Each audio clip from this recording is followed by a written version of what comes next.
गर्भधारणा में गर्भाशय की एक अहम भूमिका है, ये सब हम अच्छे से जानते हैं।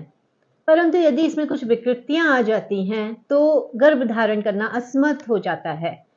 तो आइए किस तरह से आयुर्वेद को अपनाकर एक महिला जो है इस समस्या से निजात पाकर एक स्वस्थ, सुंदर और संस्कारवान बच्चे को जन्म दे सकती है। मैं डॉक्टर अनुपमा शर्मा, आयुर्वेदाचार्य, गर्भ संस्कार कंसल्टेंट एंड इनफर्टिलिटी एक्सपर्ट। जैसे हम जानते हैं कि जब हम एक बीज को बोते हैं तो बीज की क्वालिटी के साथ साथ हम ज़मीन पर भी ध्यान देते हैं कि वो साफ सुथरी हो, कंकड़ पत्थर से रहित हो, तभी जो है हमें उत्तम फल की प्राप्ति होगी। तो उसी तरह से हम गर्भाशय को भी यदि लेकर चलते हैं तो हम सेम उसी चीज़ से हम कंपेयर कर सकते हैं कि यदि हमारा गर्भाशय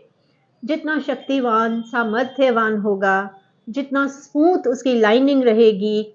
तो उतना ही हमारा गर्भाशय को प्राप्त करने की सामर्थ्य को बढ़ा देगा। तो इसके लिए जो है हमारी जो इनर लाइनिंग है गर्भाशय की, जिसको हम एंडोमेट्रियल लाइनिंग बोलते हैं, वो सबसे पहले सबसे इम्पॉर्टेंट रोल प्ले करती है, जिसकी एंडोमेट्रियल थिकनेस जो है वो 7 से 12 mm जो है वो परफेक्ट मानी जाती है। परंतु यदि इससे कम है, बिलो 7 mm है, तब भी गर्भधारण करना जो है वो असमर्थ होता है। यदि वो अबव 12 mm है, मीन्स 14, 16 या 18 तक चला जाता है, even then a woman is not able to conceive.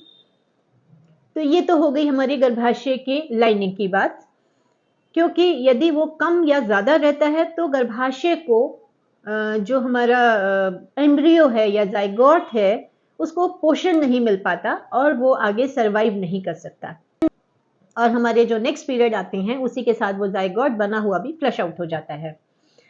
इसके बाद यदि यूट्रस में कुछ ग्रोथ हैं, जैसे कि फाइब्रॉइड है, सिस्ट है, मल्टीपल फाइब्रॉइड्स हैं या कोई बड़ा साइज का फाइब्रॉइड है, तो भी इम्प्लांटेशन जो है वो नहीं हो पाता है, क्योंकि वो एक उत्तम एनवायरनमेंट या यूं कहें कि एक स्मूथ सरफेस प्रोवाइड नहीं कर पाता एम्ब्रियो की इम्प्लांटेशन के लिए। इसके बाद यदि लाइनिंग भी सही है, किसी तरह की कोई फाइब्रॉइड ग्रोथ या सिस्ट भी नहीं है, तब भी जो है अगर महिला असमर्थ हो रही है तो हम फिर उसमें लेकर चलते हैं कि कोई गर्भाशय शोथ तो नहीं है, मतलब यूट्राइन स्वेलिंग्स, जिसको हम PID के अंडर लेकर चलते हैं, that means the pelvic inflammatory diseases, जिसके अंडर बहुत सारी डिजीजेज आती हैं जो हम नेक्स्ट वीडियो में डिस्कस करेंगे, जिसके कारण पेन का रहना, डिस्चार्जेस का रहना, फीवर रहना या बॉडी का इम्यून सिस्टम लो हो जाना,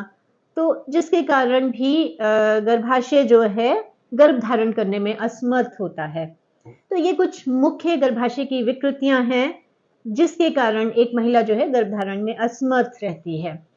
तो आइए जानते हैं किस तरह आयुर्वेद को अपनाकर इन विकृतियों से आसानी से निजात पाकर जो है गर्भाधारण को आसान बनाया जा सकता है।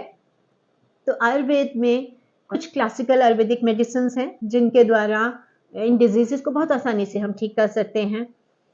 और यदि उन मेडिसिन से भी करेक्शन नहीं होता है तो पंचकर्म को अपनाकर उत्तर बस्ती के साथ जो है इन डिजीजेस से छुटकारा पाकर गर्भाशय को मजबूती देकर, पोषण देकर जो है गर्भधारण को आसान किया जा सकता है, और इसके साथ साथ जो है एक सुंदर, स्वस्थ और संस्कारवान बच्चे को जन्म देने में जो है ये सब टेक्निक्स बहुत हेल्प करती हैं। तो यदि आप इन विकृतियों से पीड़ित हैं तो तुरंत ही अपने नियरेस्ट आयुर्वेदिक डॉक्टर से कंसल्ट करें। Thank you.